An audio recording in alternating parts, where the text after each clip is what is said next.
So this is my quick guide to phonics. It's for parents with children aged 3 to 6. You're homeschooling them at the moment and you maybe want a bit more of an overview about phonics, how it works, and some of the terminology explained to you. So I'm going to explain what graphemes and split diagraphs are in just a minute.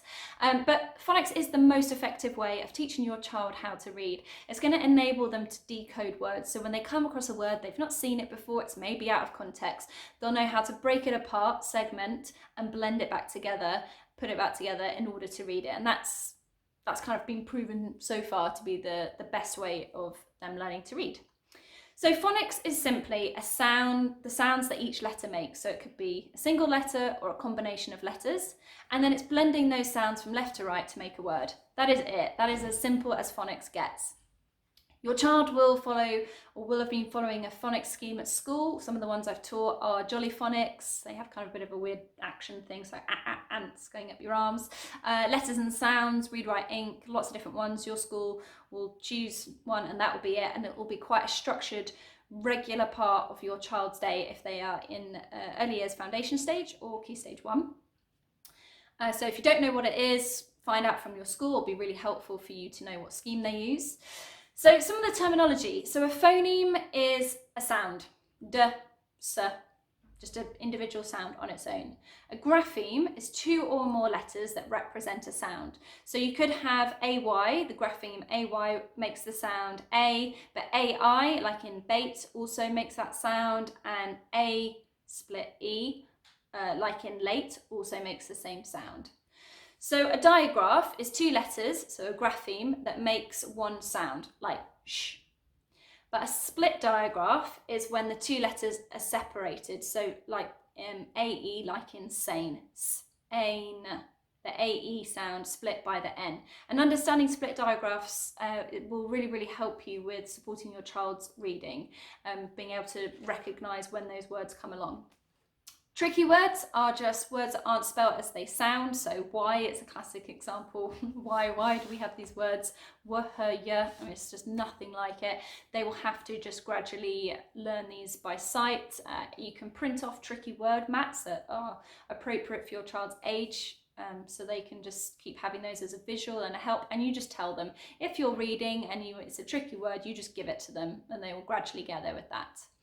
Segmenting and blending is a really important method with phonics and it's taught regularly. Segmenting, breaking the word apart. This can be done with robot arms. Children love that. So, bin, and then they clap their hands when they put the word together. Another one, I think I made this up. I don't know where this came from, but where you get an imaginary piece of chewing gum, you chew the word in your mouth and then you stretch it out, and then they let go of the pretend chewing gum and it bounces back in their mouth and then they say the word bed. So that concept of segmenting and blending, and I'm sure there's lots of other ways of doing it, but give that a try. It is hard for them. There are hundreds of combinations that letters and sounds make. Then you add in the spelling side, which is complicated, and then you add in the fact that some letters can be represented differently. So the S in C, like I can see you, and then the S in easy, I mean, that letter sounds like it should be a Z and not an S. So it is hard, be patient. It's not particularly fun or exciting teaching it when you're following a school's phonics scheme. But what I want to encourage you to do, which is my main emphasis that I try and get across in all of these videos, is that you know your child and you know what they're into. So you personalize this to suit them.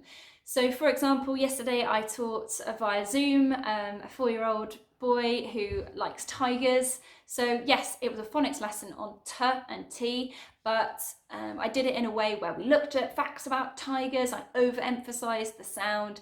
We had a go at writing the letter T, either on paper, in the air, in sand, whatever you've got available to you. I did a story, we had a story about tigers. So he's not really aware that this is a phonics lesson around the sound letter T and the sound T. So yeah, if your child likes Frozen, do it on F. And this, I think that's probably the best way to keep your child engaged. Short bursts where you're picking one sound at a time and do it around a topic that they are interested in or they like. Songs, rhyming books, Dr. Seuss books are really great. There are apps like ABC Pocket Phonics. There's loads on YouTube, picture cards, bingo, anything like that. Just give it a go. Try and do it little and often with phonics, but it is really, really important if they are roughly between the ages of 3 and 6 or 7 that you keep this going. At the end of year 1, your child will have a phonics screening. Don't particularly like testing children at a young age, but will be helpful for your teacher to know where they're at and whether they need more intervention to help them with their reading going forward. So just so you know that as far as I'm aware, that happens in most primary schools somewhere towards the end of year 1, and you won't as a parent necessarily be told that that's happening because it will be done hopefully in a relaxed way. I'm sure you can find information on the internet about year 1 phonics tests and screening, so maybe you could have a go at seeing where your child's at. But yeah, let me know how you get on. Send me any questions that you've got, and I'll be back with more lessons by Bryony soon.